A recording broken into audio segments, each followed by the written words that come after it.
动物冷知识，你知道几个呢？袋鼠的身体构造让驼们无法往后走，只能往前冲，是天生的正能量代表。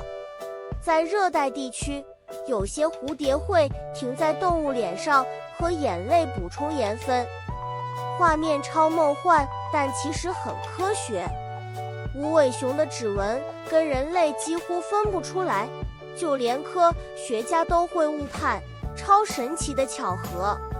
沙皮犬天生皱皱的脸总像在微笑，驼们的脸皮多到可以当安全气囊。